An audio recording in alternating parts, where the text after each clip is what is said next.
morning, everyone, and welcome to the third annual installment of the Finnish Business Week 2021. I'm really excited to be here today, and I'll be your host throughout the proceedings of today. My name is Lulu Hangalawood, but you can simply call me Lulu. Now, this installment of the Finnish Week of Business is really exciting and quite different because we are going fully virtual for the entire 3 days of this event. Remember, the aim of this event is to create stronger ties between Zambian businesses and businesses in Finland. And as a young business person running an SME, I'm really excited to learn as much as possible, and hopefully we can all get connected. So there's so many sessions that are planned for you today, so many amazing keynote speakers, and we hope that you're going to stay on throughout the day and really keep engaged. Now, as we are virtual, a few housekeeping rules. Kindly keep your mics on mute throughout the sessions unless you are asked to speak. At some point, we are going to be breaking away into breakaway rooms, so please continue to keep engaged even in those breakaway rooms. If you've got any questions as a keynote speaker is speaking or during a session that is being moderated, kindly please put your questions in the chat box. Also, please take note that each of these sessions throughout the day today are being recorded and live streamed. So if you know someone that has been asking, how can I get a hold of what's happening? I didn't manage to register. Please let them know that we are live streaming on the AGS Zambia page on Facebook. Really excited to be here, but that's enough from me. I'd like to welcome our first speaker for today, someone who's been really passionate about connecting Zambian businesses and Finnish businesses. I had the honor of meeting her last week, and I just loved how passionate she is about what we are bringing to you in the next 3 days. With no further ado, I'd like to welcome to speak to us the Ambassador of Finland to Zambia, Her Excellency Pirjo Suomela Chowdhury.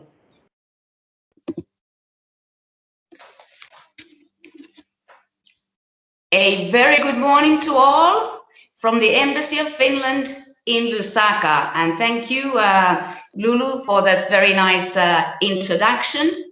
I hope you all have your cups of coffee ready and you are ready to roll. As you can see, I have my cup that says I love Zambia.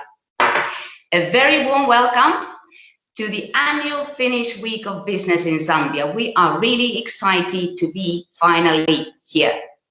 A virtual event this year, in fact, has allowed many more people to join than would otherwise have been possible. I keep updating my numbers, but I think I can pretty safely say that we have well over 250 registered participants now. Companies from Finland and Zambia are, of course, at the very heart of this effort. Our aim this week, as always, is to promote private sector partnerships. We believe in win-win opportunities, and we believe that a vibrant private sector is the way to sustainable development. For this vision to come true, we absolutely need all of you. Zambia is a country of many opportunities. You will hear much more about it during these 3 days. And we have great partners here, as we do in Finland. In addition to the private sector, we work together with the Ministry of Commerce, Trade and Industry of Zambia and many, many others. The embassy also cooperates very closely with private sector programs funded by the Finnish government in Zambia, such as Accelerated Growth for Zambian MSMEs, AGS, Southern Africa Innovation Support Program, SAIS, and Finn Partnership. We have actually produced this year's Business Week in very, very close cooperation and together with them. During these 3 days, we will offer you a pick and choose program of B2B meetings, advice on doing business in Zambia and in Finland, as well as thematic sessions in education, agriculture, forestry, mining, digital solutions, renewable energy, circular economy, should I say, you name it. We have also prepared a participant profile booklet that I really hope that you will find useful. I think it's great. And we also hope that you will have use for it actually after the event. Those companies that had registered by mid-April, we were able to include in the booklet. You will hear during these days inspiring stories from companies, as well as encouraging messages from ministers from Finland and Zambia. On both sides, there is very strong commitment to intensifying private sector relations. What we really want is for you to benefit from the Finnish Week of Business in concrete ways. After the week, we hope that we'll hear your views on how we succeeded in that and how we could further improve. And I always want to remind that the Embassy is here to support you. Let's continue to work together so that we can produce even more success stories for years to come. So a very warm welcome to everybody. It's wonderful to have you here, and I wish you all a lovely, lovely time this week during our Finnish Week of Business in Zambia. Thank you.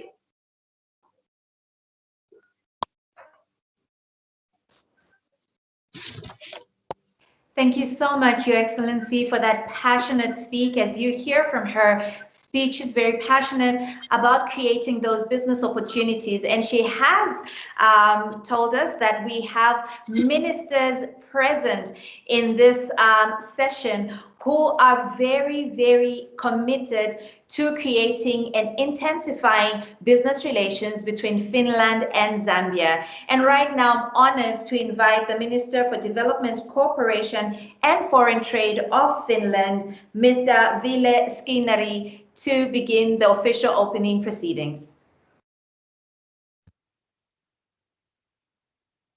Your Excellencies, ladies and gentlemen, it gives me a great pleasure to deliver these remarks at the annual Finnish Week of Business in Zambia.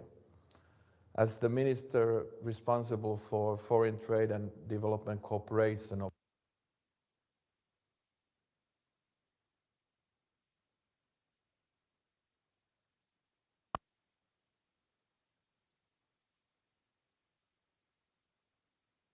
Your Excellencies, ladies and gentlemen,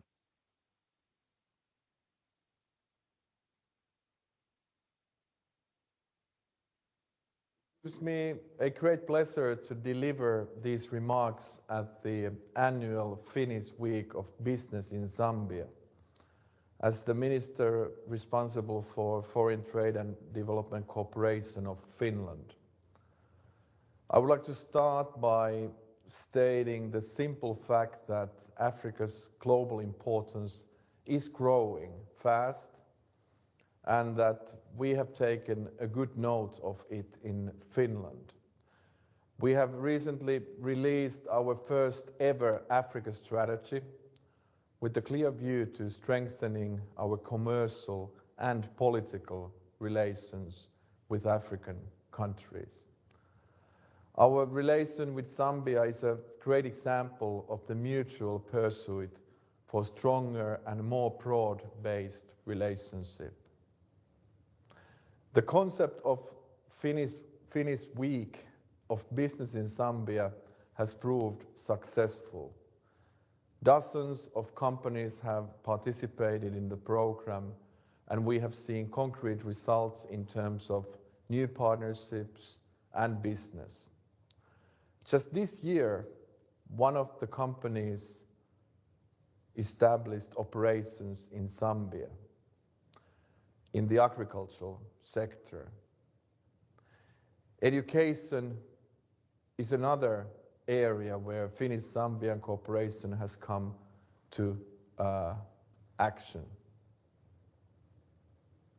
Finnish and Zambian private sectors have a lot to share in forestry, mining, digital solutions and renewables energy, and also the upcoming circular economy is a great opportunity. Our long cooperation has provided a unique basis to build further in a number of sectors across the country. It is important that we make good use of this solid base. As Finland, we are keen to support private sector development in Zambia through our accelerated growth for Zambian MSMEs program. Micro, small and medium-sized enterprises are vital providers of livelihoods and jobs in both of our countries, and as such, indispensable for achieving sustainable development goals. This program plays an important role in strengthening Zambian business and in taking our bilateral relation to new heights and levels. Finally, I'm grateful to Honourable Minister Christopher Jaluma and the Ministry of Commerce, Trade and Industry for their critical role in these efforts, as well as to all our Zambian partners. Let's make this year's Finnish Week of Business even more successful than the previous ones. Thank you so much, and thank you for your attention.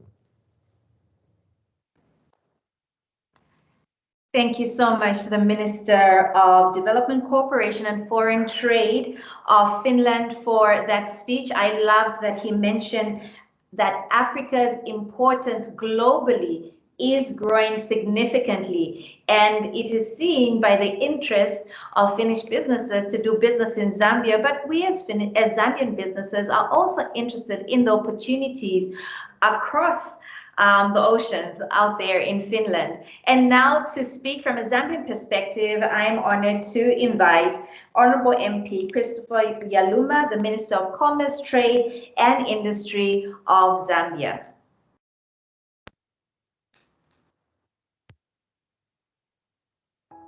The Finnish Minister for Development, Cooperation and International Trade, Honourable Ville Skinari, Her Excellency Ms. Pio Somela Chaudhry, Finnish Ambassador to Zambia, Finnish and Zambian business captains, distinguished invited guests, ladies and gentlemen. I am honored to have been invited to participate in the 2021 Annual Finnish Week of Business in Zambia. That is designed to bring together both public and private sector players from Finland and Zambia in order to promote viable investment partnerships.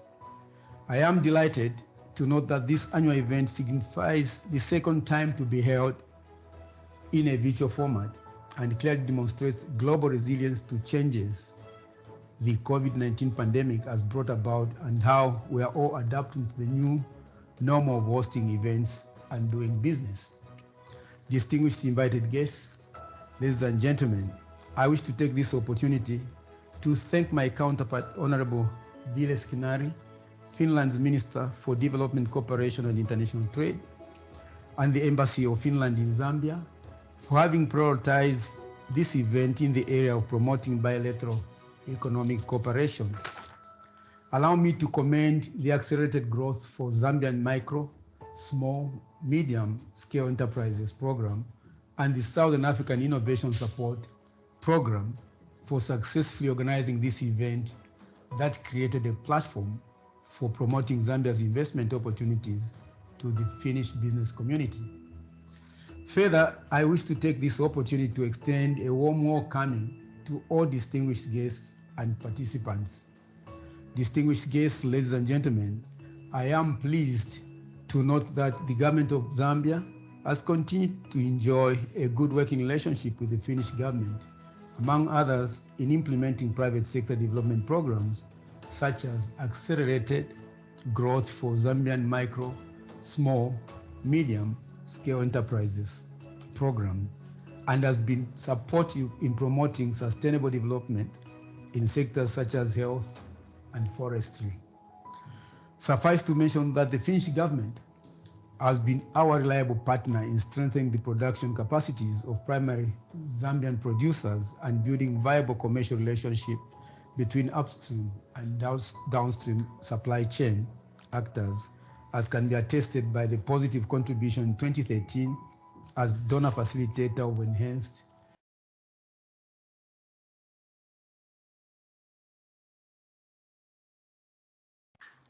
Okay, we seem to have gone off. With that, I'm not sure if we're going to get the minister back on.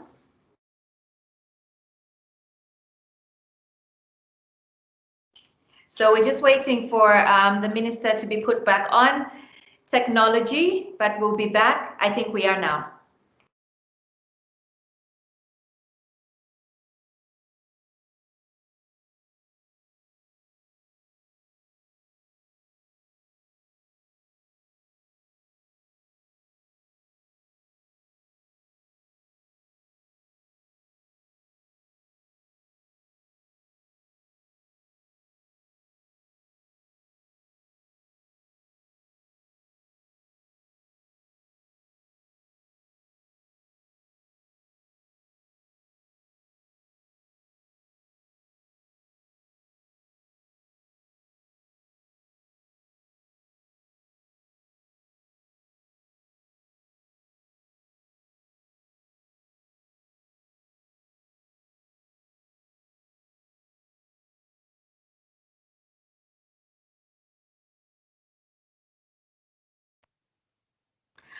All right, we are attested by the positive contribution in 2013.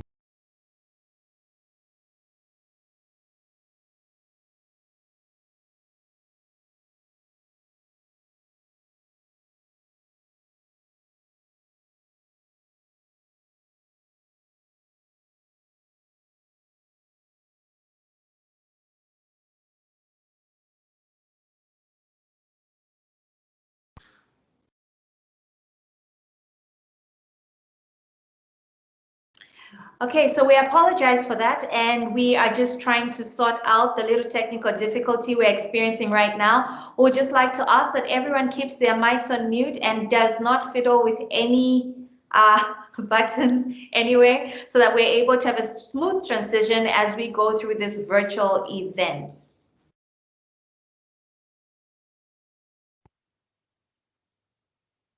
Integrated framework program. And this program resulted in supporting over 5,000 Zambian small order honey producers through increased production and productivity, improved market access, and improved quality and standards. Distinguished invited guests, I wish to affirm government's commitment to creating an enabling business environment for sustainable private sector growth.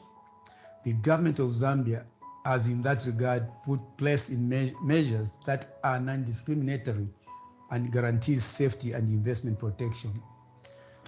One such measure is the establishment of the Zambian Development Agency, which is charged with promoting enterprise development and investments, and the Competition and Consumer Protection Commission, established to prohibit unfair trade and safeguard competition process in the domestic market. Distinguished guests, ladies and gentlemen, I wish to encourage both Zambian and Finnish enterprises present here today to engage the Zambian Development Agency and other relevant competent bodies in order to further exploit the opportunities that this business networking platform provides. Further, participating enterprises are also encouraged to take keen interest in programs such as accelerated growth for micro, small, and medium enterprises, which provides capacity building for heightened quality entrepreneurship, enhances business capabilities, and increases business access to local, regional, and foreign markets. Distinguished guests, ladies and gentlemen, this is not meant to be a long speech, but rather just a short welcome and greeting message to you all. Therefore, let me conclude by one, noting that this annual virtual Finnish Week of Business is dedicated to promote Zambia as an ideal investment destination of choice to the Finnish business community. Zambia is a country with numerous untapped investment and business opportunities, especially in the manufacturing, construction, energy, tourism, agriculture, and mining. 3, Zambia boasts of a land-linked country geographical status, with 8 neighboring countries, plus South Africa making it 9, private sector-driven economic policies, and a stable political system. 4, Zambia is signatory to the Africa Continental Free Trade Area, which represents the world's largest free trade area with a market size of over 1.2 billion people and a gross domestic product, GDP, estimated at $2.5 trillion across the 55 African countries. It is in this connection, ladies and gentlemen, that I wish to call upon you, the Finnish captains of industry, to favorably, I repeat, to favorably consider investing in various sectors of our economy in order to produce more value-added products. And once again, I extend special thanks to the organizers of this year's event for a job well done, and wishing you all a fruitful Finnish week business in Zambia. I thank you and God bless you.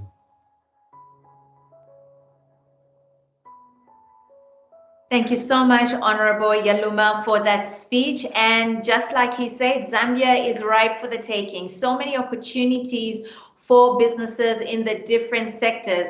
Zambia and Finland do have a history of good bilateral relationships, and we're hoping through the Business Week, like it did last year. Actually, I need to give you the stats on last year. Last year, the Business Week brought together 20 Finnish businesses and connected them with about 60 Zambian businesses. With that done, there was a lot of good that came out of that. We saw an uptake in partnerships between Zambian businesses and Finnish businesses, and we're looking forward to see what this year is going to bring. Now, this Finnish Business Week was brought together in partnership with AGS and SAIS 2 program supporting the Finnish Embassy. And to give us an introduction to what we're going to look forward to in the next 3 days, I would like to call upon Mr. Gareth Evans, who's the team leader at AGS program. Thank you so much. Thank you, Lulu. It's great to be here this morning. Thank you for everyone's eager participation. And please, if you can, turn off your webcams and your microphones. Make sure that unless you're being called upon, focus on the speakers. So wonderful. Thank you for being here. Great. Well, I'm here to tell you about the AGS. I want to first thank the honourable ministers, the Minister Skenari, Minister Yaluma. Thank you to Her Excellency, the Ambassador. It's wonderful support from both sets of government for the program, AGS. The program, just tell you a little bit about what AGS does. If we can go to the next screen. There we go. Before I start, I just want to tell you a little bit about our team at AGS. We have 2 people that primarily you should take note of and seek out. We have Ernest Mwamba, our business development expert here in Zambia, as well as Ville Peninen, our business partnership expert, who's also here in the office today.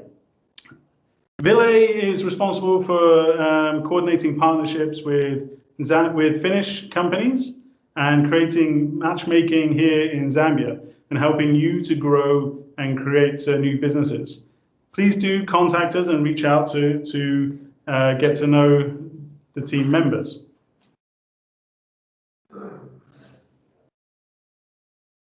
As mentioned, the program is facilitated both by the Ministry for Foreign Affairs of Finland and also the Ministry of Commerce, Trade and Industry in Zambia.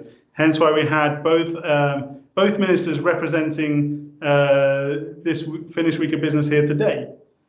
We're due to run until August 22, and we're excited that hopefully that will continue for longer, given some extension.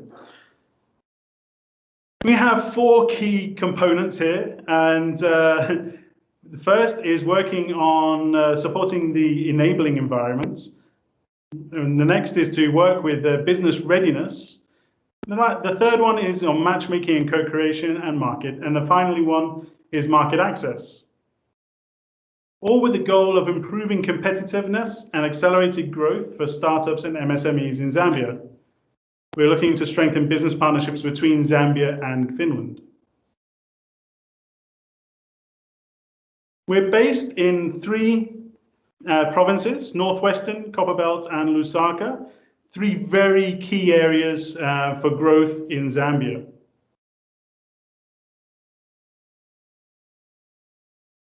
We also are supporting 5 key sectors: agribusiness, mining services, renewable energy, the circular economy, and forestry, with ICT and education as cross-cutting elements. These are key sectors that are that we really have comparative advantage between with Finland and Zambia, where they can support each other and help them grow. We're really excited that these things work and that they're able to that these key sectors we see lots of growth opportunities with Finland and Zambia. Mention the key elements of the program. The first one I mentioned was the enabling environments. As a program, we're working directly with governments. We're working with the Ministry of Commerce, Trade and Industry in redeveloping the policy and strategy. We're working with ZDA to help generate opportunities and things for between Zambia and Finland. So we're creating materials. We're promoting the good work that is going on here. Working with NTBC to help them with one of their investment funds. Also working to help build out the network of business development service providers with the Business Development Service Providers Association of Zambia, BDSPAZ.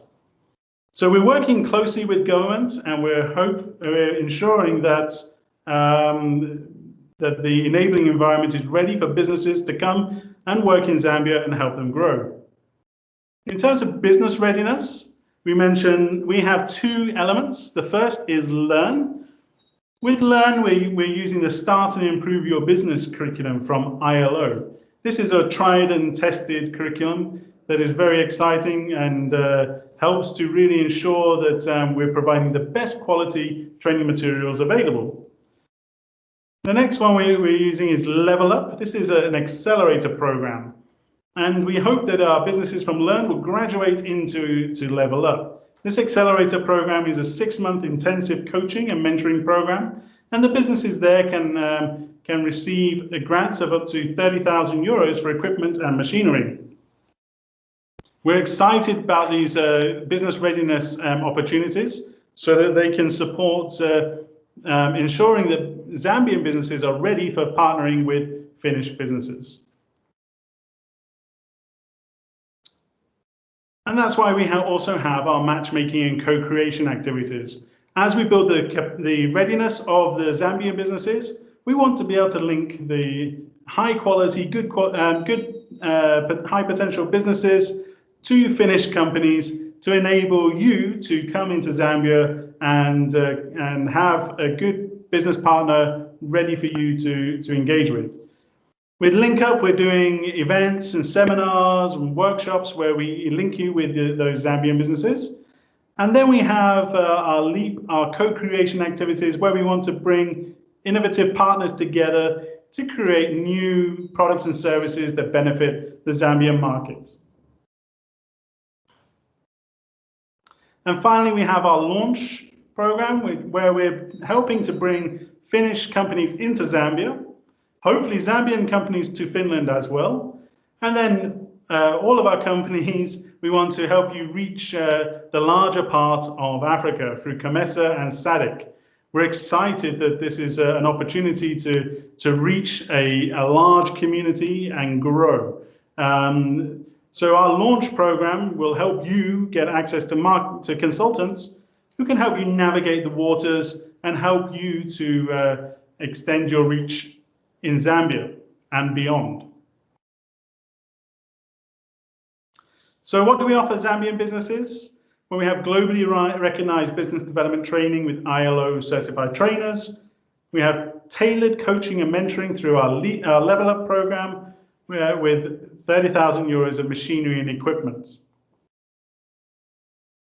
And for Zambian and Finnish businesses, we have the matchmaking, quality businesses, facilitated co-creation, and market access consultants worth 20,000 euros, but in addition also feasibility studies to help you to be able to dip your toes in the water and ensure that the environment will work for you. So that's a brief overview of what we do as a program, and we hope that you will get in touch with us. Please reach out to Ville and Ernest. They will be glad to work with you and help you realize your dreams of entering into business in Zambia. So thank you very much, and we look forward to working with you all in the future. Lulu. Thank you so much, Gareth, for your speech and for being so passionate also about what you're doing for businesses in Zambia and how you're helping to accelerate their growth. Remember to get in touch with Ville or Ernest.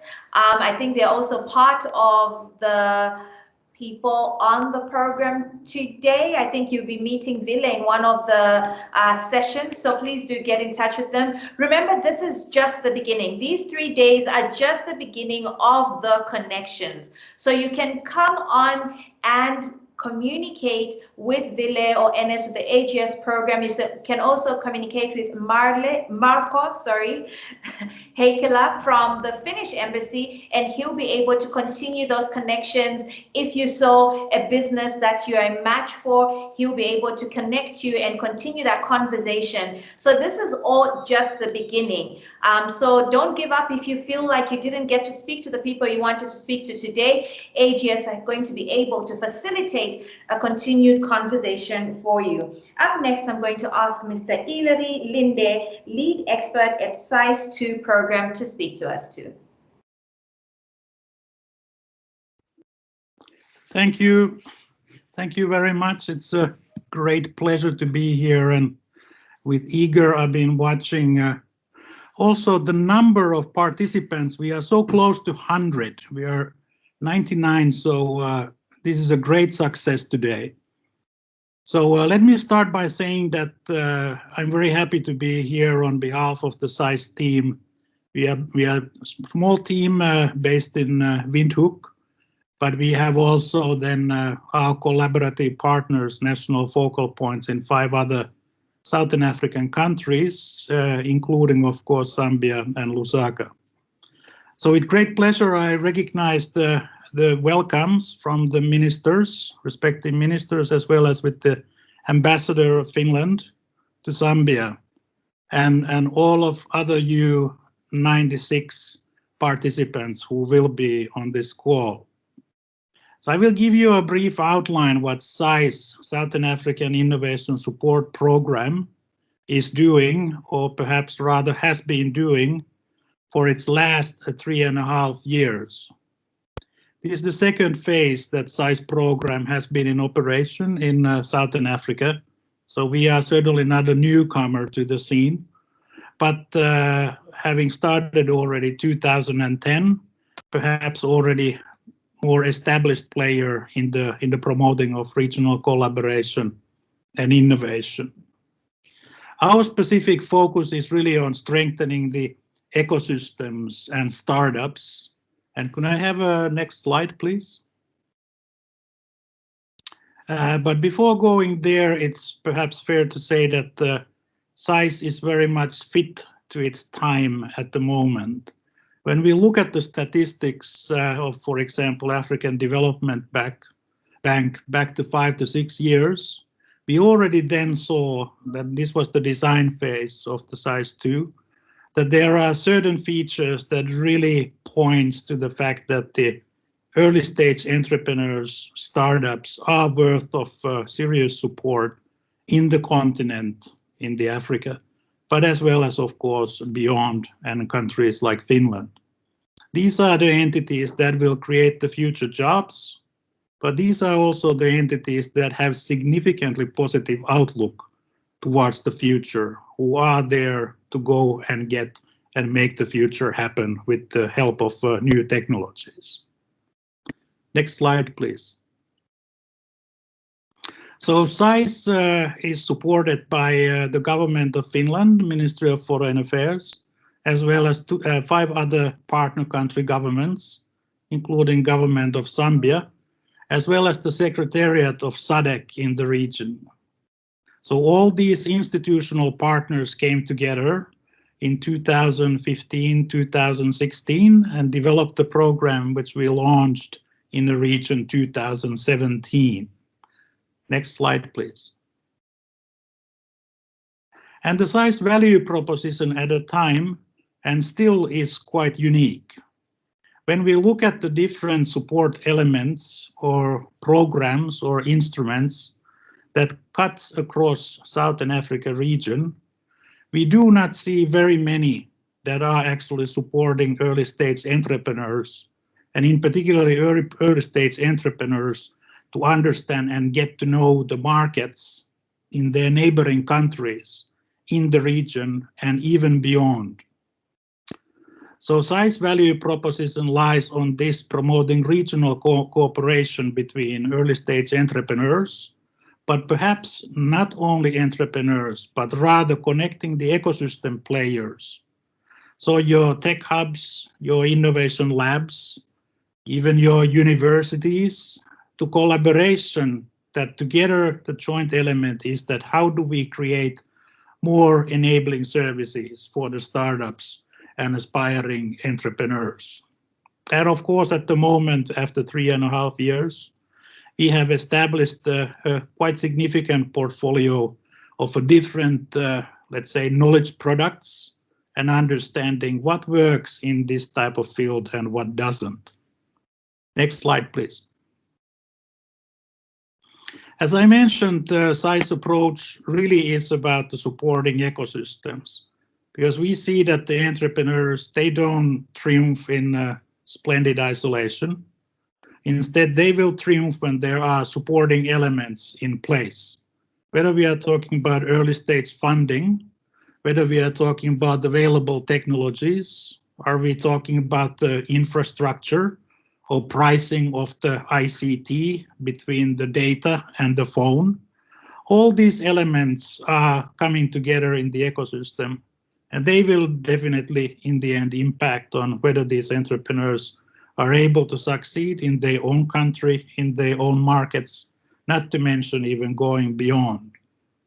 So ecosystem approach is what SAIS has taken, and we have divided our program into 3 different instruments that we are using to strengthen the entrepreneurship capacities through the ecosystems. Next slide, please.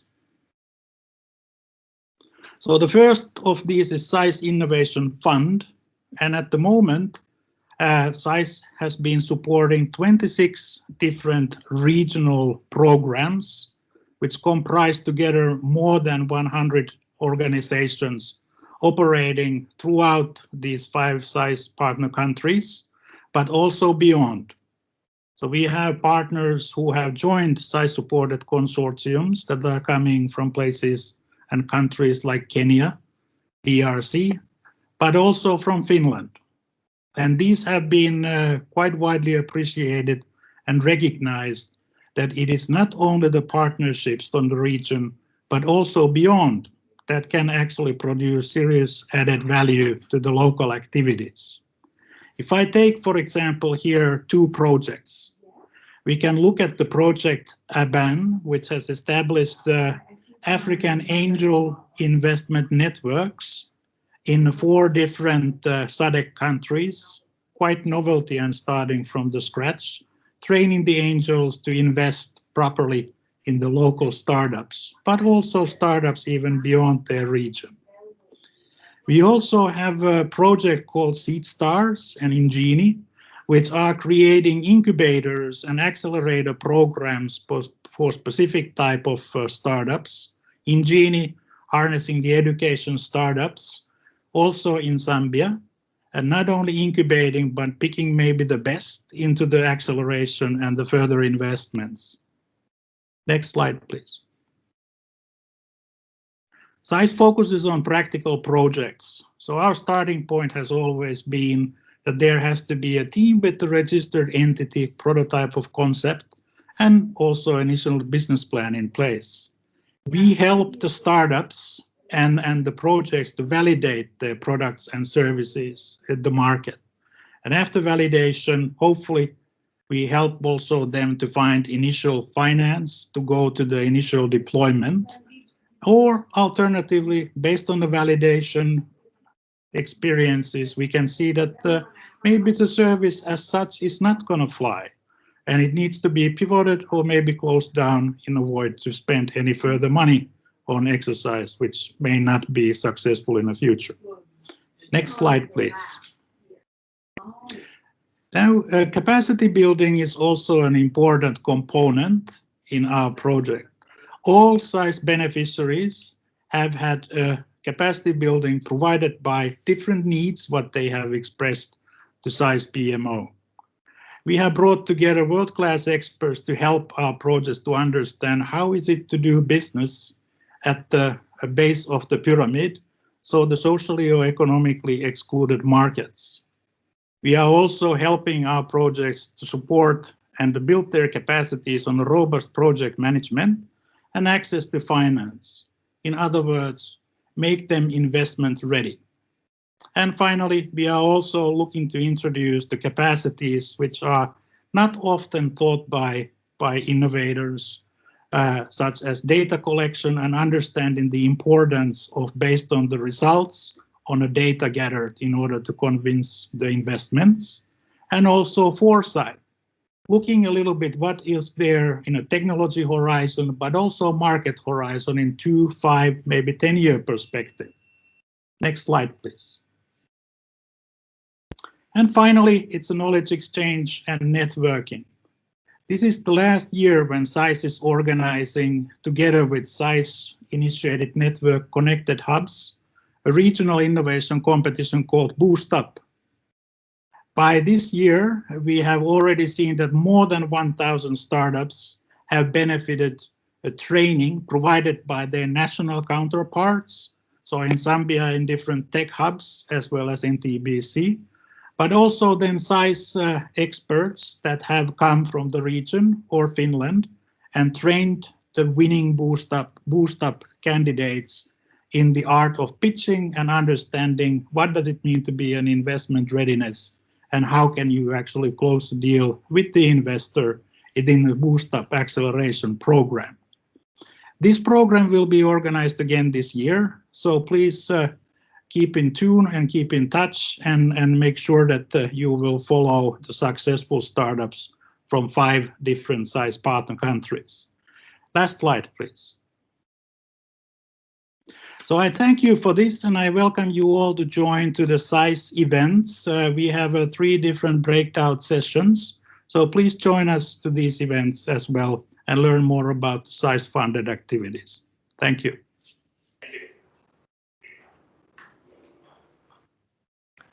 Thank you so much to Mr. Ilari Linde, who's the lead expert at SAIS 2 program. And now we're going to move on with the program. Our next presentation is by a company that has looked at the fact that there's a global fight against climate change.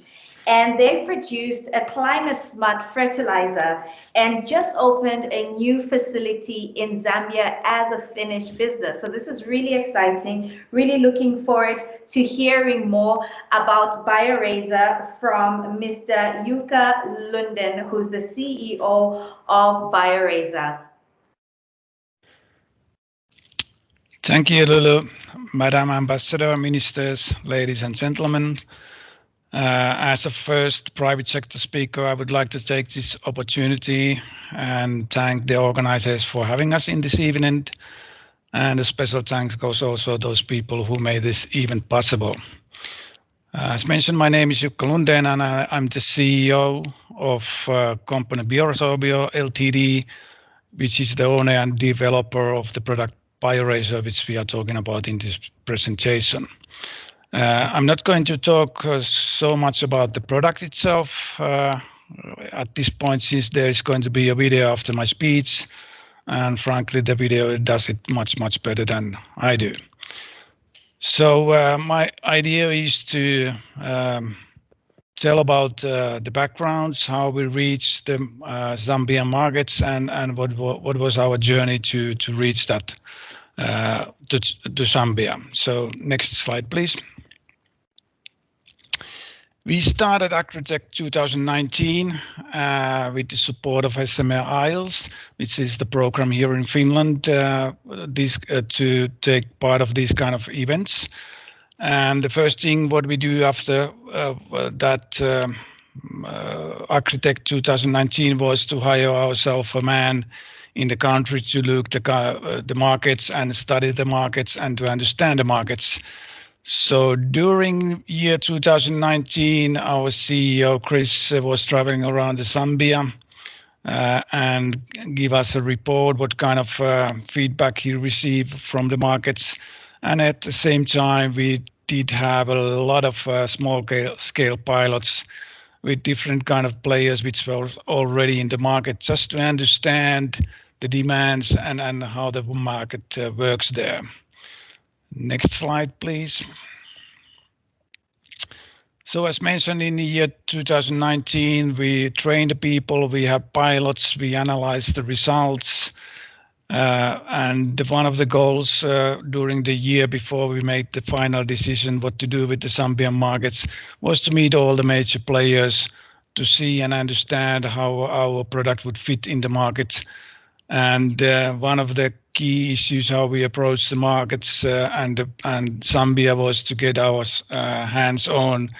So we organize a lot of different kind of small scale pilots in different villages and NGOs and also with the big players, just to understand the markets.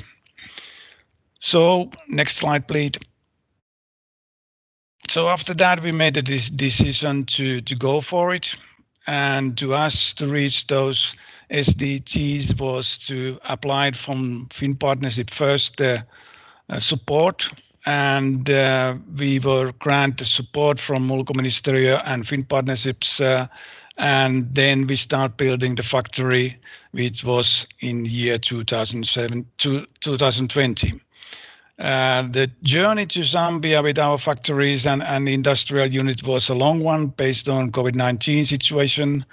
And it took much longer than we believe, and they arrived in Lusaka in the end of the year 2020. Next slide, please. The reason why we choose Zambia was based on location, and we also understand that there's a lot of possibilities with our product.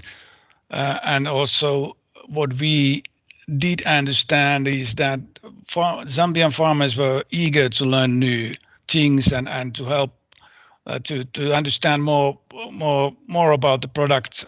There was no problem to explain them the product and how it works and so on. In early stage we understand that there is no competition in the manufacturing side in fertilizer business in Zambia at all. So all those key features made the decision possible from our side that we should do this, and we made the decision to go for it. We also think that with our product we can help the Zambian SME farmers and farmers in general fight against drought, and that we have a strong belief that our product is going to be something which is going to change the situation in certain areas in Zambia, and we are very pleased about the feedback what we have received in the pilots and the farmers so far, and looking forward for the markets. So what we are going to do next in the Zambia is something like expanding the business and find new distributors and co-players with us and go forward. And what we are aiming at is, next slide, please.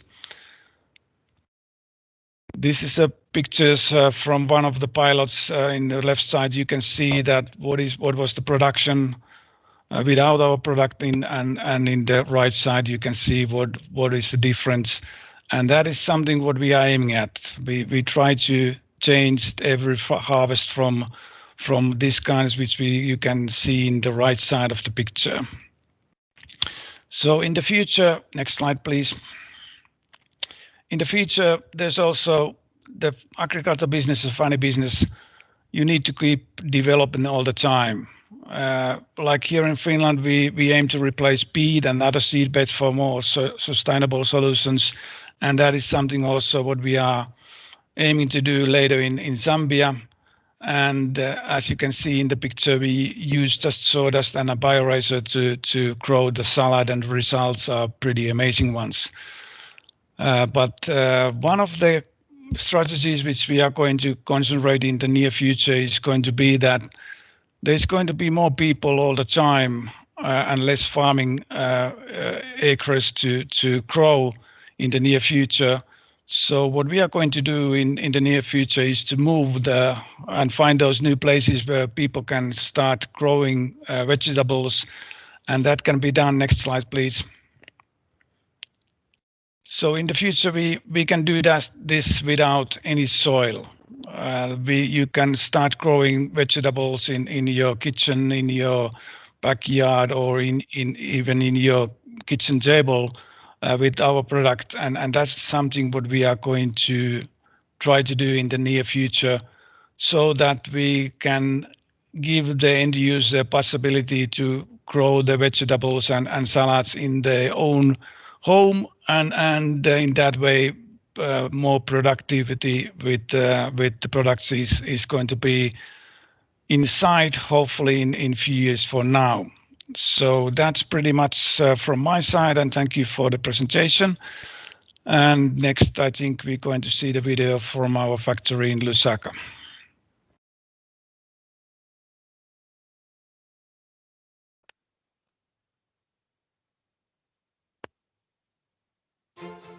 In 2019, Biorazor Finland took part in the Finnish Week of Business in Zambia and formed a strong alliance with a local businessman, Chris Ndlovu. Consequently, Biorazor Zambia was born, bringing Biorazor products into the Zambian market. Biorazor intends to improve Zambian smallholder farmers' crops whilst being environmentally friendly and sustainable. The company is about to launch a new climate-smart fertilizer factory in Lusaka.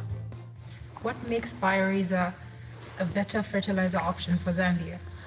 It helps small-scale farmers or any farmer produce more with less. So the effects of climate change have really reduced the amount of water in the areas that we do our farming from. So for example, the southern half of Zambia. Some of the benefits of Biorazor Grow, which is our flagship product, actually help retain water and moisture in the soil and nutrients. You can water with less and use less on electricity, and you can actually grow things even though there's intermittent rainfall. What is it about Biorazor that makes it more environmentally friendly than its competitors? The first thing is that it doesn't dissolve in water, and so it does not leach into groundwater. It sticks into the root zone, and then it lasts 8 months. Second advantage is that it's 100% biodegradable, in that 8 months it turns into a nitrogen-rich fertilizer, so you can have multiple growing cycles with just one application. But you're saying you're basically bringing this concept, this product to Zambia? For the first time, yes. For the first time. There's no product quite like it in Southern Africa, basically. Yeah. So it's the strategic location of Lusaka in particular that has made it possible to start with Zambia. After seeing the factory and having the conversation with Chris and asking a lot of questions, what are your general thoughts about this project? I knew it was a great thing, but to be able to see it myself, makes it more tangible. And I have to say that I am even more impressed now, and I'm really happy that we can have this Finnish-Zambian partnership doing it and promoting sustainable development. So what message would you have to other Finnish industries and businesses that would be interested in the Zambian markets? There are a lot of opportunities, and it's worth taking a look at Zambia and seeing whether this could be something for your business too. You are not alone. The embassies here, there are many instruments that can support many programs. We have the private sector AGS program here, there's Finn partnership and other programs. Thank you. So there might be a bright future. The future is bright. Thank you very much, Madam Ambassador, for your Thank you. kind remarks.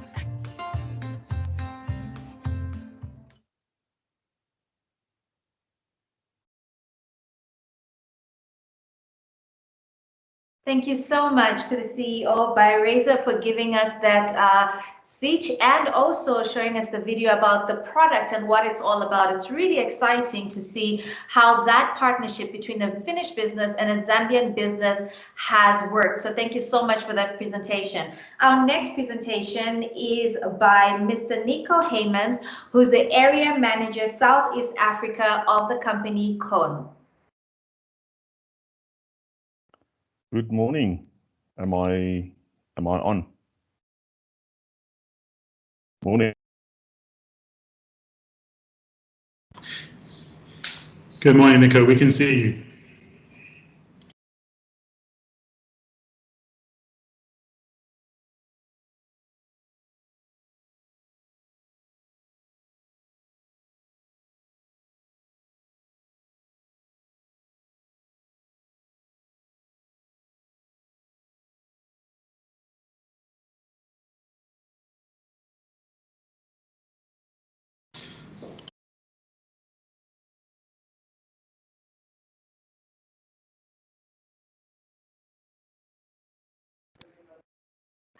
Okay, we seem to have lost connection, but I'm sure Nico will be back. I'm not sure if we should move on to the next presentation so that we keep with time, and maybe Nico is going to give us the presentation after the one I'm going to announce now. I'll just like to give again the housekeeping rules. Please keep your videos off, your webcam off, and your mics off during the proceedings. If you've got any questions for any of the speakers during the panels or any of the keynote speakers, kindly put in those questions into the chat box. Feel free to type in at any time, but for now, please let's keep our microphones off and our webcams off. All right, are we ready with the KON? Or should we go to the next? All right, I'm just checking with my team, but I think we are ready now for the next presentation. So I'm going to make an executive decision and move on to the next presentation. And this is by one of my favorite local brands. And this is Marcus Coffee. I'd like to invite the founder, Ms. Teja Lublinkov, to give us her presentation.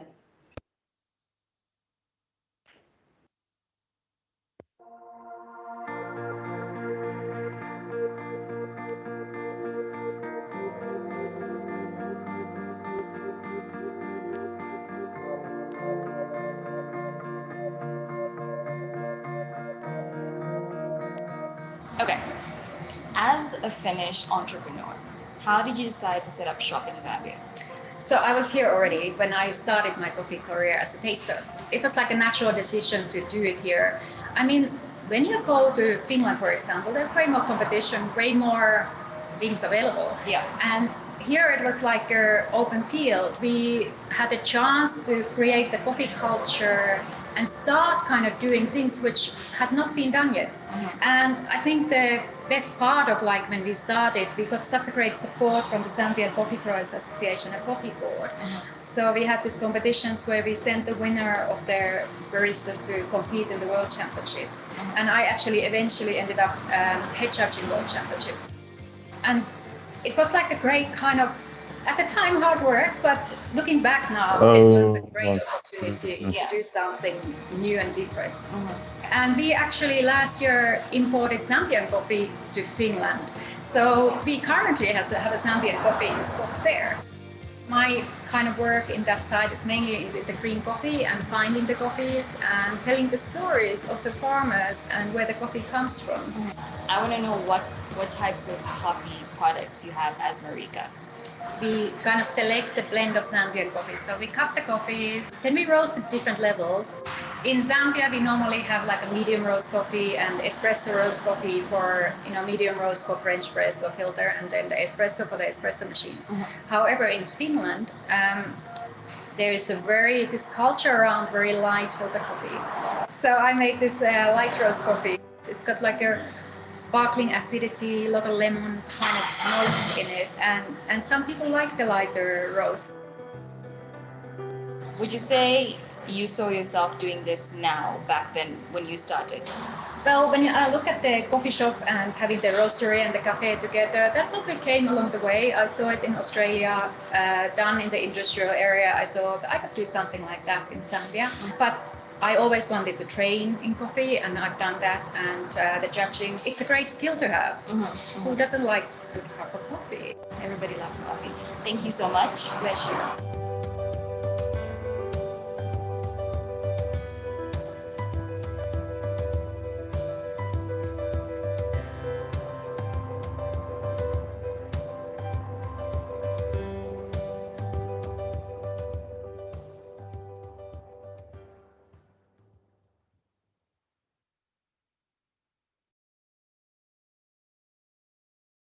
Thank you so much, Tuteya, for that. So great to hear about success stories of businesses, of people doing business in Zambia. So much opportunity that we have here. We're going to move on to the next presentation by Mr. Mario Aguilera, who's the CEO of TestPack. Thank you very much. Thank you very much. Can you hear me, guys? Hello. Yes, we can hear you. Fantastic. Thank you very much for the opportunity. I have to say I'm very excited to be here with you guys. My name is Mario Aguilera, and I'm the CEO and founder for TestPack.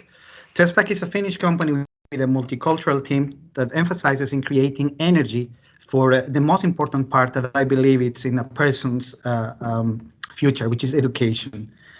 Everybody knows that Finland has been able to create a different type of modules of education that are very well known around the world. Finland is equivalent to good education.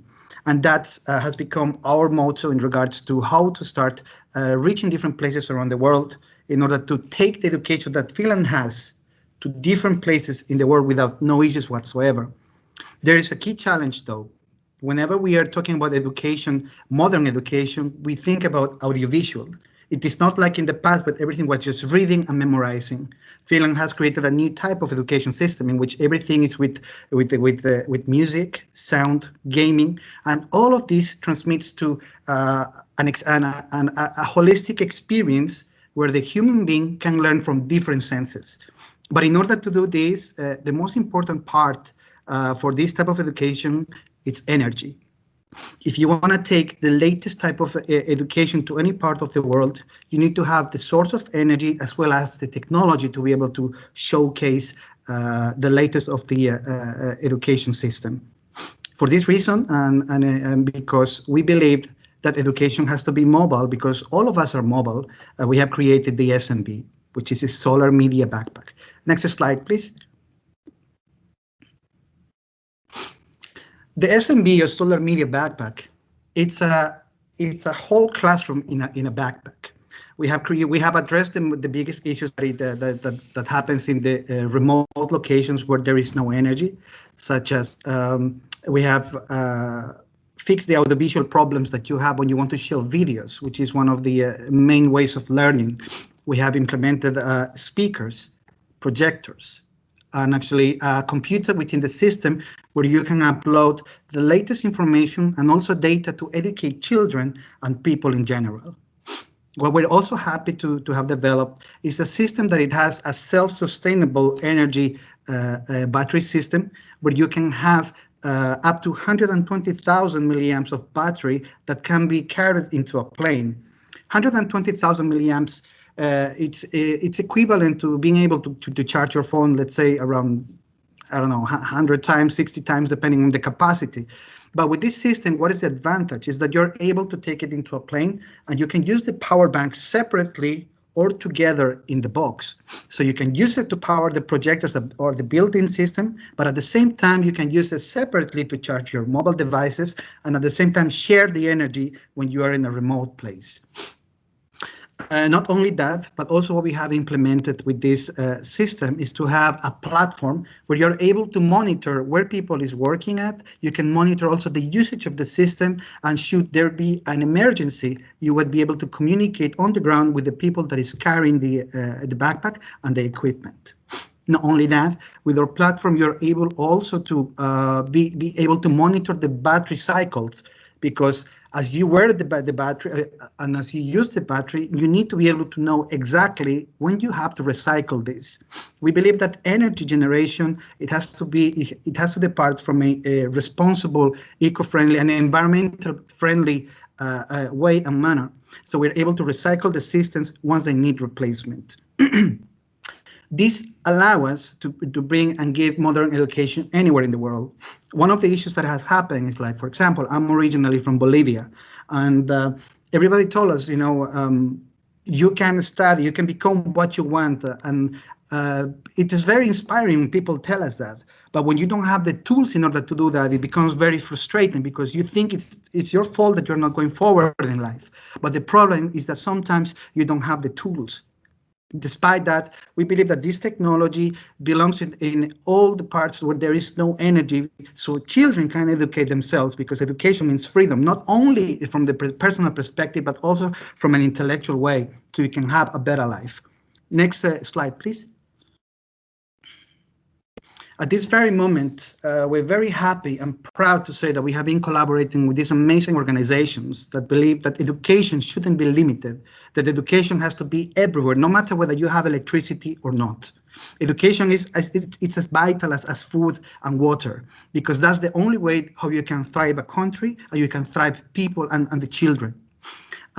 We have started working with Plan International in Zambia, and we're very happy to see the progress that we have had. And it seems that Zambia is going to be the source for us in order to approach the African market, because we are looking into setting up a company that's going to help us out in order to manufacture these products locally. We have also started collaborating with United Nations Refugee Agency, FINGO, Save the Children, and we will be starting also a pilot with the Audi Environmental Foundation. While, next slide, please. These are the three companies that we will be collaborating seriously, and we have already started the partnership in order to do the pilotings. Solidaridad will be helping to support and educate the farmers in the countryside, because we believe that actually there is so much more that we can do educating our farmers. We can have a better return of investment once you know how to work the ground from a very economically stable perspective. At the same time, we're going to be working with Plan International to run a pilot for educating children in the remote locations so they can provide a better access to the data. And at the same time, we will be able to bring the latest education from Finland to Zambia in just immediately. We're going to be also working with Energy Africa, where we're going to be supporting rural communities where people can just come and charge their equipment and start working straight away, no matter where they are, whether this can be from a container or a normal solar energy grid or normal products that are from the consumer sector. But all in all, our excitement is that we're going to be working locally in Zambia. We cannot wait to start. Next slide, please.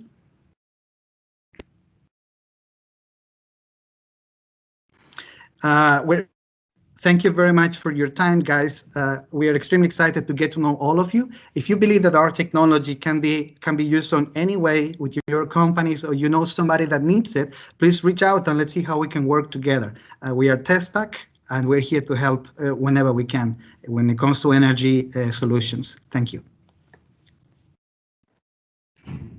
Thank you so much to Mario for that fantastic presentation. Great to see that you brought business out here to Zambia, but it's also impacting the communities positively, and especially the young people. There's so much that we take for granted when we have electricity or we've got availability to power, and we can just directly see how your product is impacting these communities positively. So thank you so much.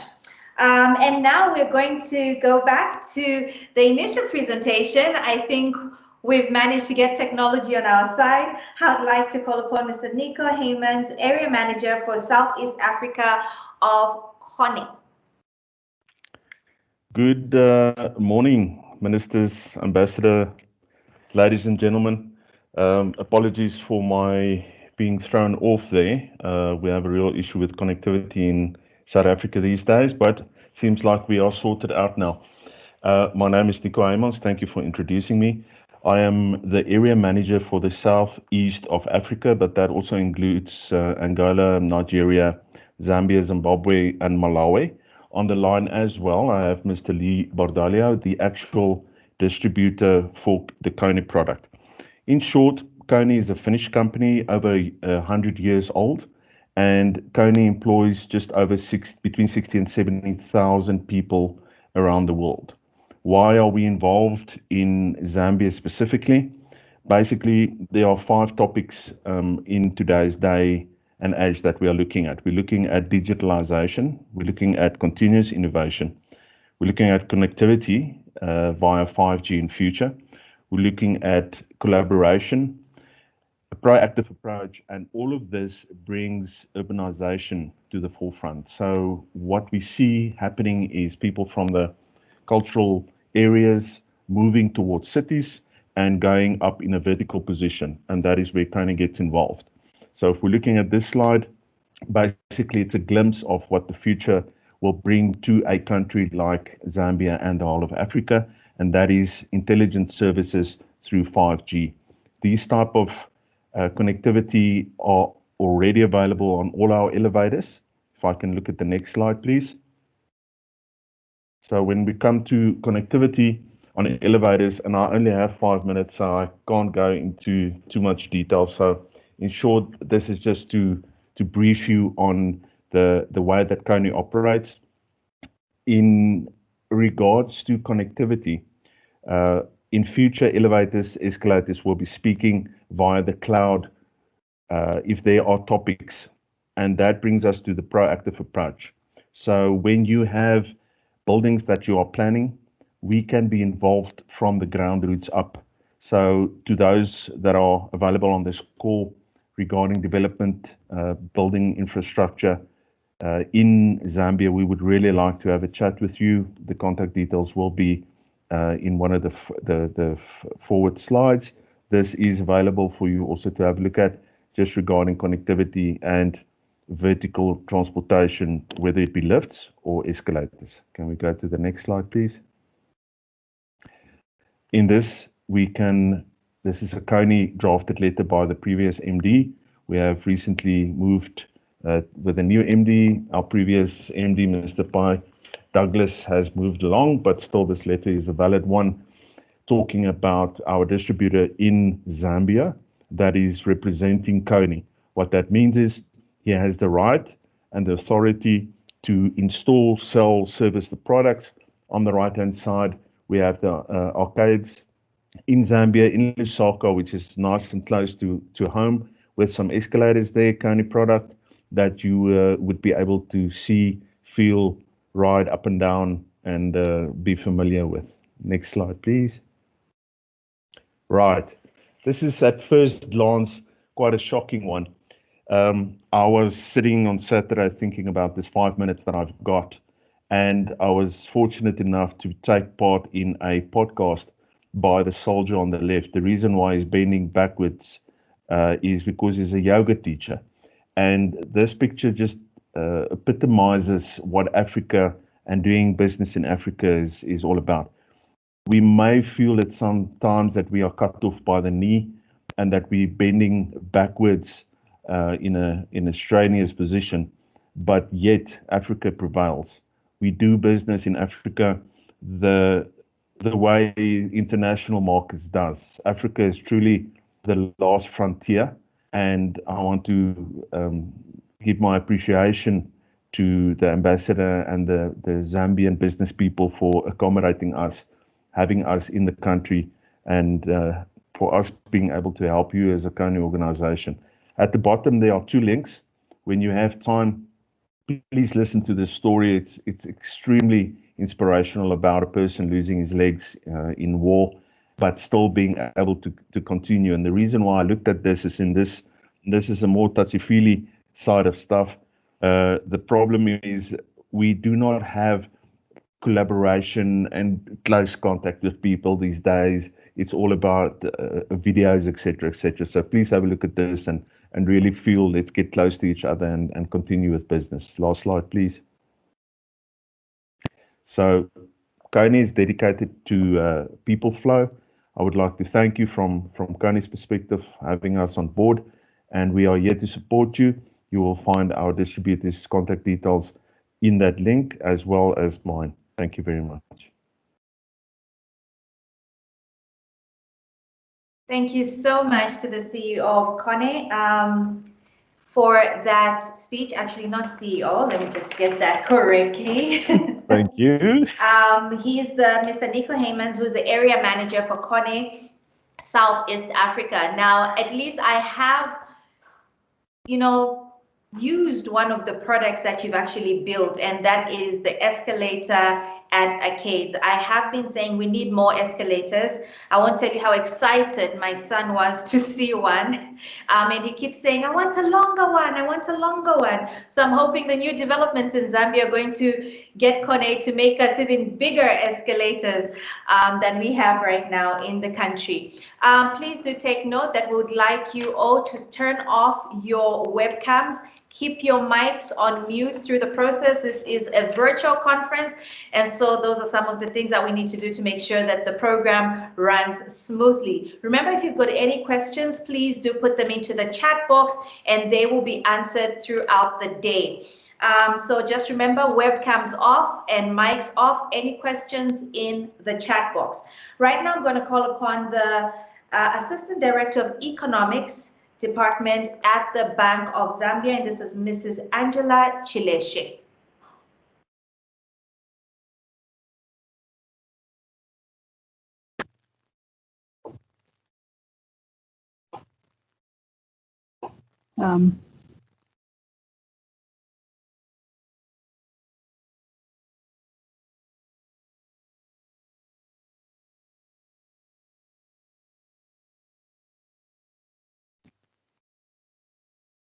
Okay, good morning, everyone, and may I please take this opportunity to recognize the presence of Her Excellency, the Ambassador of Finland, and other distinguished guests, indeed, and the participants.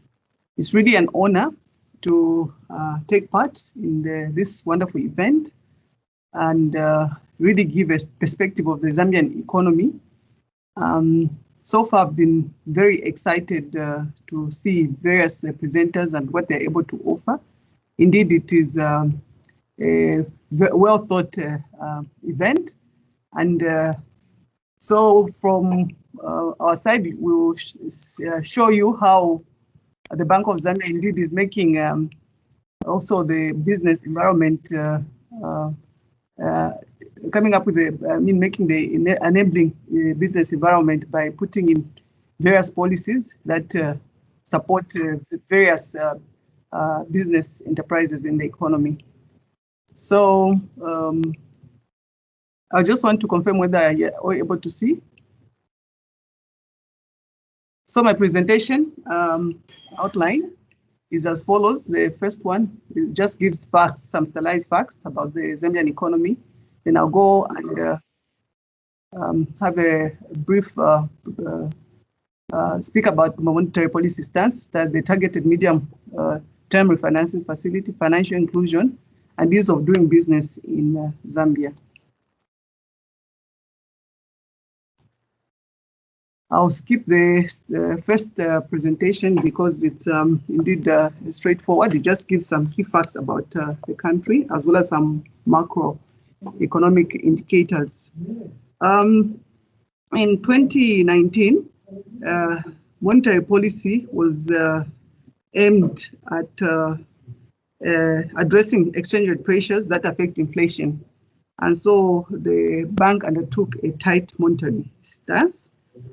However, the tight monetary stance was reversed in 2020 to support economic growth and safeguard the stability of the financial system. This was despite experiencing strong inflationary pressures.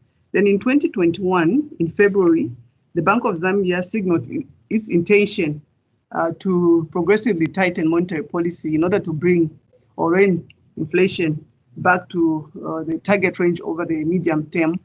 And the Monetary Policy Committee at the last sitting, which was held in February, raised the policy rate by 50 basis points to 8.5. And of course, this measure, the implementation of is supposed to be complemented by strong fiscal policy adjustment, which remains critical to restoring macroeconomic stability. Inflation is projected to remain way above the target upper bound of 6 to 8% range over the next 8 quarters. This was the projection done from the time we had the last MPC. And inflation projections assume no further changes to the current monetary policy stance. However, inflation may be moderated by improved supply of food, as well as the subdued aggregate demand as economic growth is likely to remain modest.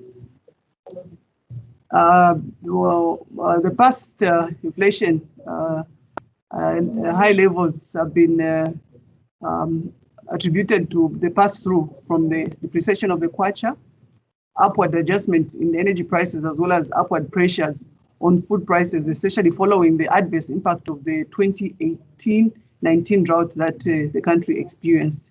So that's why we see inflation overall, as well as the food and non-food going up in the chart. Growth is expected to rebound. As you can see, in 2019, the growth was at 1.4%. Due to the various challenges the country has been going through, mainly the COVID-19 pandemic. 2020, the projection is that the growth will contract by -3%.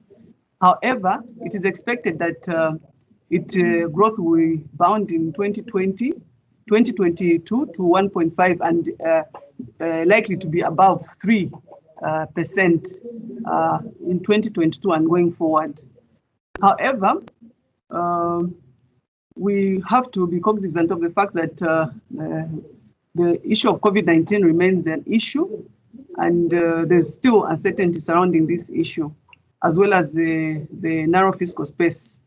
This may pose actually risks to growth prospects. But with recovery in agriculture, mining, information and communication, as well as the electricity sectors, we hope to achieve this growth, as well as even exceed the 3% growth in the coming years. Bank of Zambia undertakes a quarterly survey of business opinions and expectations on a quarterly basis.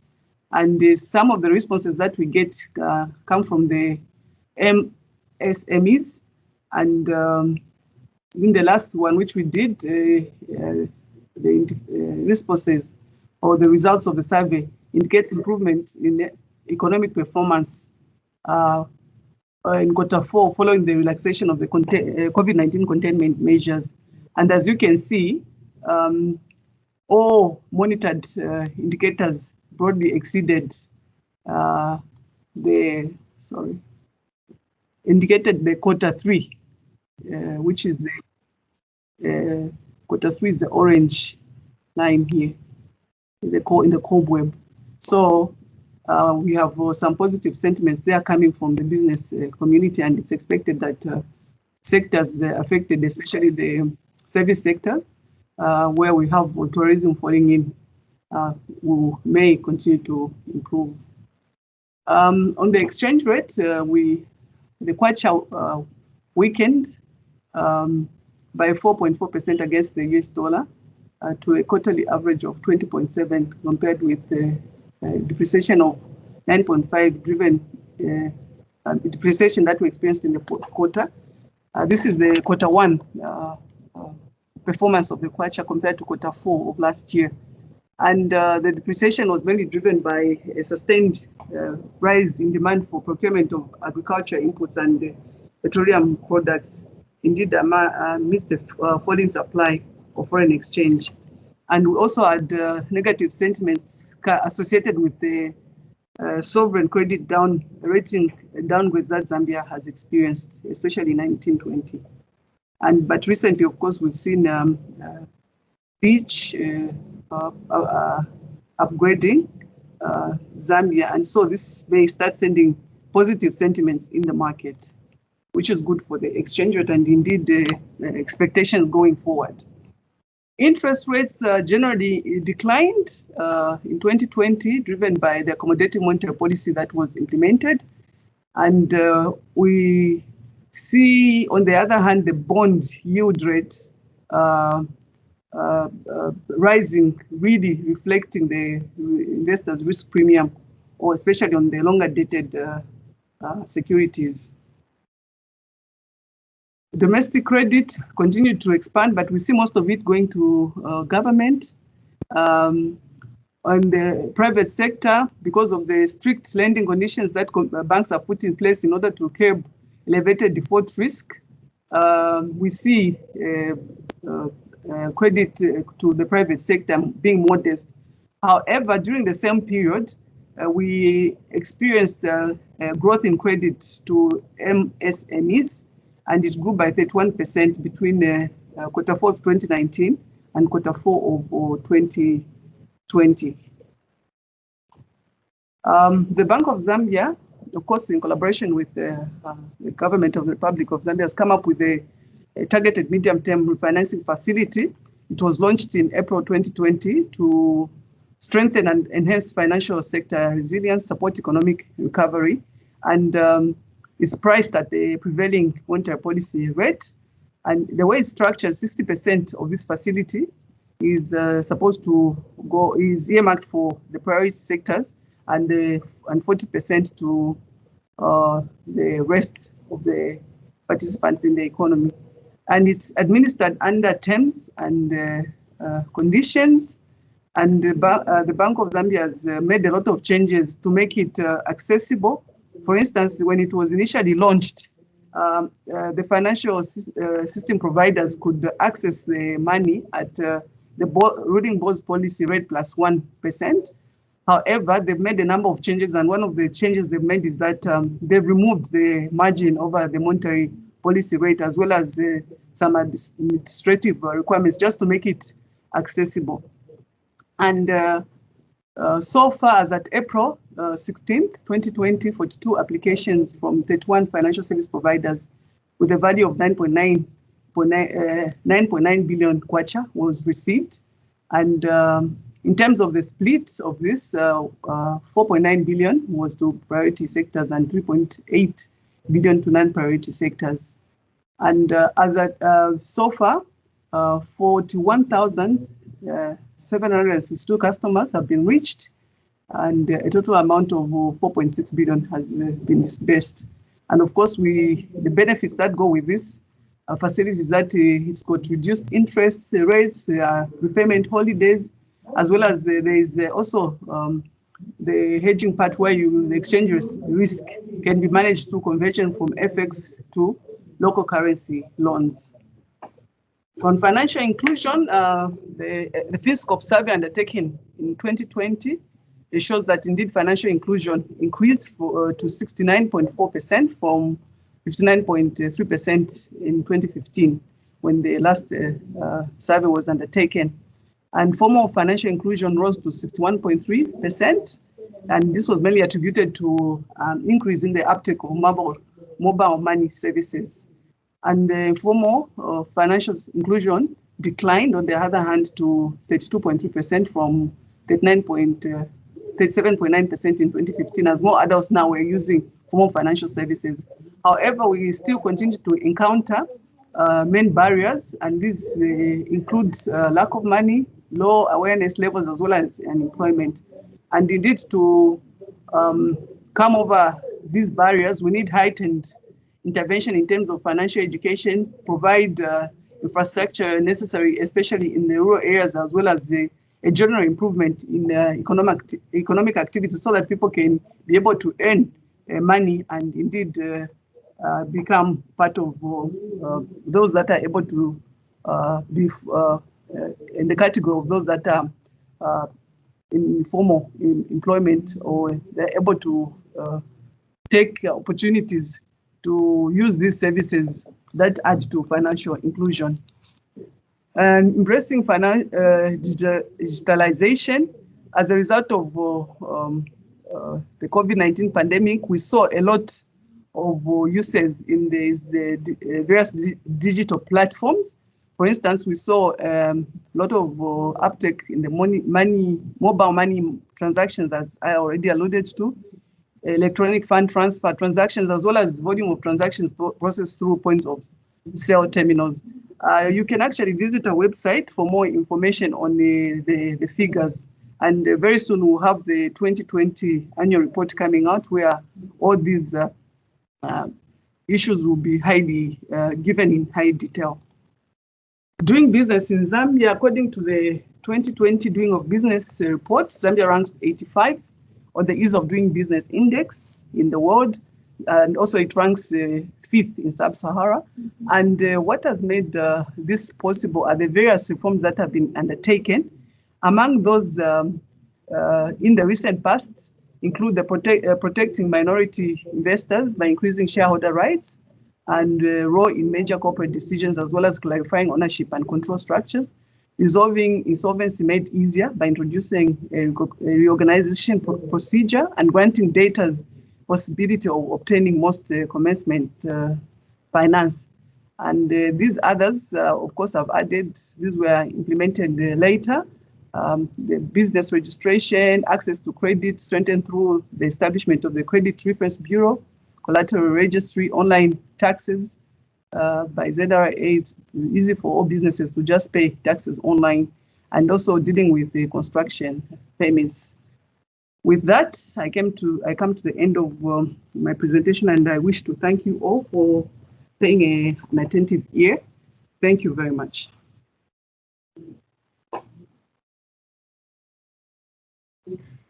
Thank you so much to Mrs. Chileshe for that presentation. We actually have some questions that have come in for you, Mrs. Chileshe, if you don't mind. So I'm just going to start off with some of the questions that have come. So the first question is, you mentioned that in the 2018-2019 drought, sorry, I'll just repeat that. You mentioned the 2018-2019 drought. How has the rainfall been this last season? Okay. So the rains have actually been very good. And like I mentioned, this may even contribute to lower prices, lower food inflation. We may experience low food inflation simply because we expect a bumper harvest. And so we may see mealie meal and all products that are processed from maize grain coming down. And so this may actually improve the food production, and inflation may actually go down, specifically food inflation.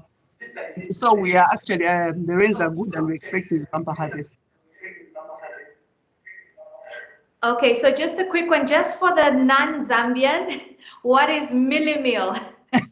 I alluded it to maize, a good maize grain production.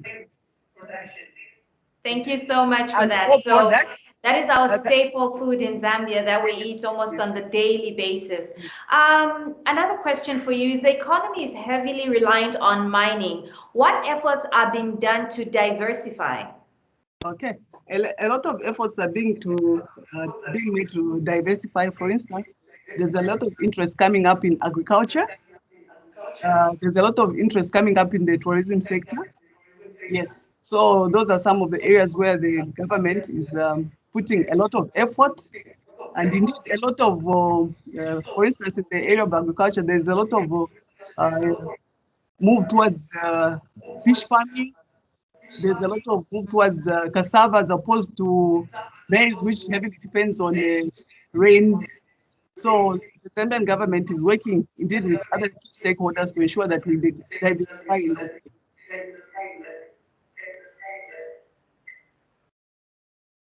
Okay, thank you so much. The next question for you is, if a Finnish company comes to Zambia, can they be confident in the stability of our kwacha, especially when you look at the inflation and the exchange rates currently? Indeed, they should. The current scenario that Zambia is experiencing is not unique to Zambia. Yes, and the Zambian government has come up with an economic program where it's trying to address all these issues, as well as the Bank of Zambia, on its part, like I indicated, is taking up necessary measures to ensure that they promote the economy through a stable financial system. And indeed, when we have a stable financial system and measures that may bring in the foreign exchange, this is well for the mining sector. We expect a lot of production coming up from the mining sector to take advantage of the high copper prices, and so we may see a lot of foreign exchange coming into the country from that sector, as well as if Zambia is put on the economic program with the IMF, the extended credit facility for 3 years, that may just start giving positive sentiments to even the investors to come into the country, because from there we may see even investor flows coming in, and this may boost the economy. And indeed, we are going to get away with the inflation that comes through the exchange rate. So they have to be confident. It's just You mentioned the targeted medium-term refinance facility. Yes. How many micro or small and medium-sized enterprises have benefited from the facility? And unfortunately, I was trying to get that number from our supervisors. They promised me that they would give me the number. And when I get it during the course of the event, I'll be able to give a response to that. They were not able to give it to me at the time I called them. But I was also interested in finding out whether the benefit is indeed reaching these intended beneficiaries. Thank you for that. We'll be looking forward to that answer. Do the commercial banks have liquidity to be able to lend to medium-sized enterprises? What sort of products are available? Yes, they do have the liquidity. Actually, right now, there's the system is awash with liquidity, and they've got various products depending on the risk premium, the risk that they attach to their customers. They offer various products, and the fact that there's a collateral register, which is not really which gives very good conditions in terms of borrowing from the financial sector. These are able to get the required credit for as long as they meet the various conditions that they attach to it. However, in the recent past, I must mention that the financial system has been financial service providers have also been very cautious in terms of lending to the private sector, simply because of the defaults that they have experienced in the wake of the COVID-19. But I'm sure going forward, once the situation improves, this problem will be sorted out. But right now, it has been a problem. But I'm sure going forward they will. In terms of the products, the various products that they offer, I'll get the information from the non-bank department, and I'll also post this information for the participants to see in terms of the various products that they offer. But for the time being, that's the response that I can give. They try as much as possible to make borrowing from the system, from the banking system, easier. And also, like I alluded to in the presentation, the information of the bureau, it's very easy to know the caliber of all that are accessing credit in the market, whether they are able to pay back the loans or not. So the system, banking system has got that information, which helps them also assess the risk that they attach to various customers that want to access the credit. Okay, thank you so much. Thank you. Can you comment on how reliable the Credit Reference Bureau is? And is the collateral registry being actually utilized?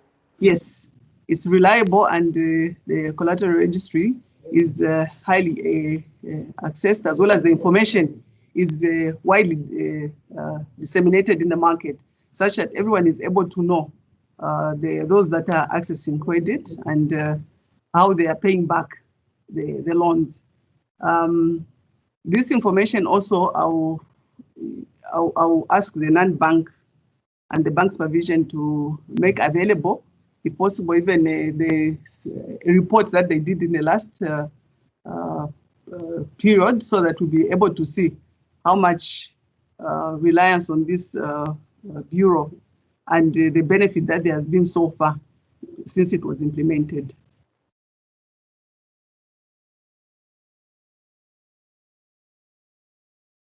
In trade in the surrounding countries, is that easy at the moment? Sorry, I didn't get the question here. Okay, there's someone who's interested in trade with the surrounding countries. Is that something easy to do at the moment? Yes, it is very easy. The cross-border trading is very vibrant, and there are rules that are governing this, and we also get statistics of the trading that is going along the border trading, the border areas. And this information I also provide. It's unfortunate in the meeting we don't have anybody from the payment systems department that collects this information, but I read the reports, and trading is actually actively taking place along the border areas. And the bank has come up with some regulations as well as monitoring systems that are giving us statistics of what kind of trading is going on, as well as the volumes in terms of value in kwacha, as well as what commodities are being traded along the border areas. Thank you so much, Mrs. Chileshe, for answering our questions so well. To our participants, please remember that you can continue to ask questions. I believe Mrs. Chileshe is still going to be part of this Finnish Business Week, so feel free to ask questions where you can in the chat box, and we'll try to make sure that they are answered. Thank you so much for your presentation, Mrs. Chileshe. Right now, I hear the time is 10:42.